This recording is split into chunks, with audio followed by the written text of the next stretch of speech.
together.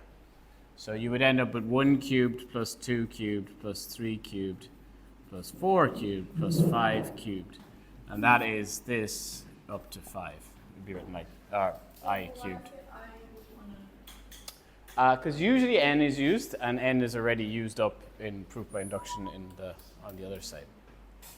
So you can use I or k or n, or they're the three most usual. So that would be, and then you'd actually add this up, and that's what this. So if it's I is like the starting one, right? Yeah, I is the formula, yeah. total. I is the formula, really. It's the formula for this. So to get I cubed, is you sub in different 1, 2, 3, 4, 5. You sub it in whole numbers. The first 5 then would be this. You get an answer for that, and that what it's. Amount of values though. Yeah, and now what it's saying is that this answer is actually going to be equal to. Well, if this case 5, it'd be 5 squared, 5 plus 1 squared, all over 4. That should equal each other. That's what this is saying. Does that make sense? Okay. So hopefully we can use that. So sigma, it's a scary looking thing a little bit, and it can get confusing with i's instead of n's, but it's just subbing in. Okay. So let's look at the right-hand side here with n being 1. So n squared, 1 squared, 1 plus 1 squared all over 4. And I think that's 1 on the left anyway, 1 cubed. And this gives 2, isn't it? 2 squared is 4. 4 divided by 4, so that's 1 times, so that's 4 over 4, which is 1 is equal to 1. So left-hand side equals right-hand side, so we're okay on the test.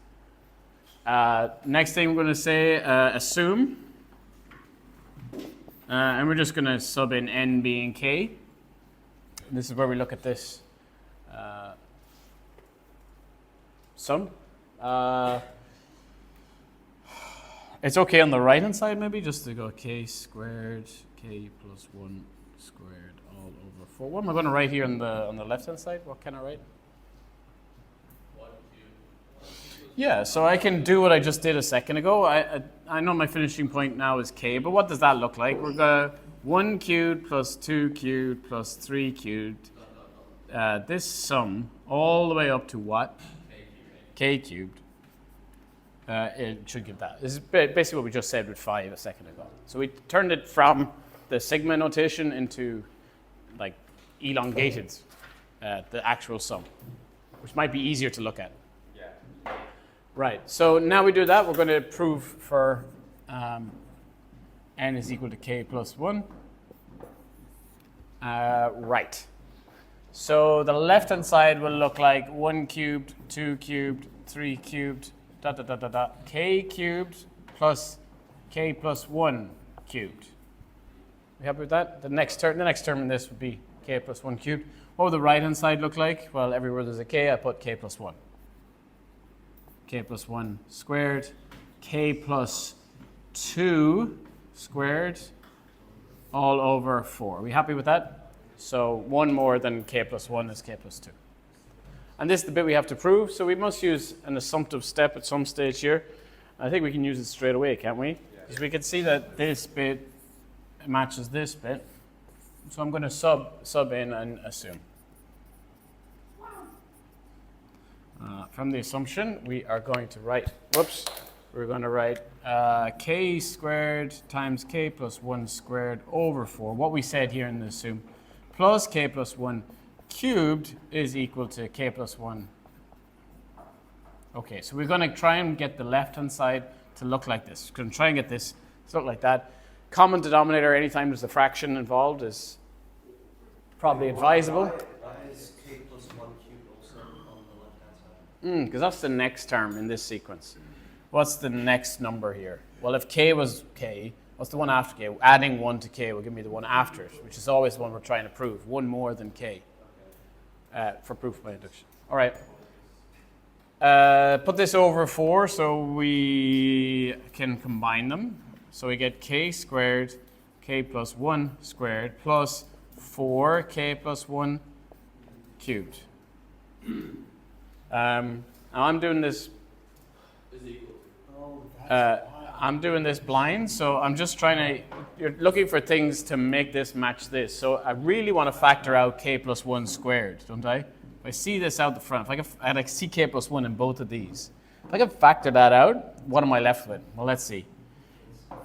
K plus 1 squared factor out of both of these. Left behind here is k squared, yeah? Okay. What's left behind? I'm going to just take it out individually so we just see it. What's left behind this one? 4 times k plus 1. So 4k plus 4 or 4 times k plus 1. See that? So I factored out k, but this is still over 4. Okay. You can write this as 4k plus 4 if you want, yeah? So I'm going to now do like, you know, when you do factorizing 4 terms, you can, if it's common factor, put it outside. I have k squared plus 4k plus 4 inside, so I just multiply that out. And this is a quadratic, which factorized to be k plus. So I multiplied 4 in here. I didn't do it at the time. Wait, what did you multiply out? No, 4k is 4 and then multiply. K squared times 4. Okay, sorry, I've done something wrong. That should be k plus 1, not k plus 2. Yeah. Yeah, they both had k plus 1 squared. I don't know why I wrote k plus 2, but k plus 1 squared. I'll do it again? Yeah. Okay, let's do it again. I did make it a little bit more confusing. So I see k plus 1 squared is a common factor of these two. So this one, I just rearranged it so k squared was after it. I just swapped it. Just want to put that in front. This one, I'm going to put k plus 1 squared out in front of it. Now what's left behind afterwards? 4 times k plus 1, which is 4k plus 4. If I want to write it, I can write it here. See that? That's what's left if I factor out. Okay, maybe that was slightly better that time. That and that are factors, common factors. That can come out in front. Like if I had 2 times 3 plus 2 times 4, I'm okay to write 2 times 3 plus 4. Are we happy with that? It gives the same answer. We know it should anyway. Distributive rule, like an undistribute, the distributive rule, also called factorizing. So this gives the same answer. So I'm going to do the exact same thing here. Instead of writing 2 twice, I'm going to write, instead of writing this twice, I'm just going to write it once out in front.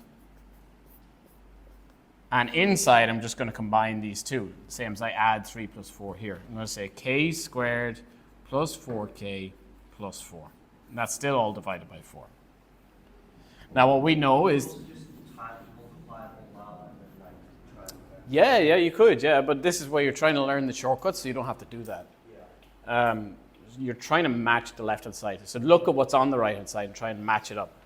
Okay, so we're at this stage here, and maybe you notice that that is a k plus 2 squared, which matches over here. So we have it. Yeah, I ran out of space. That looks like a H. Is there any chance you can use both A really quickly? Yeah. I got some really complicated. Okay, so that's it, and left-hand side equals right-hand side, so we're done. So that's just k plus 2 squared. If you factorize this, you can go a bit slower and factorize it if you're not sure. This is k 2 times 2 plus... I'm so confused how you jump from there to there. Here to here? Yeah. Oh my god. That was yeah. So that was my example. I had the example. If I have 2 times 3 plus 2 times 4, so this is the 2 and this is the 3 and the 4. I can just add this and this together.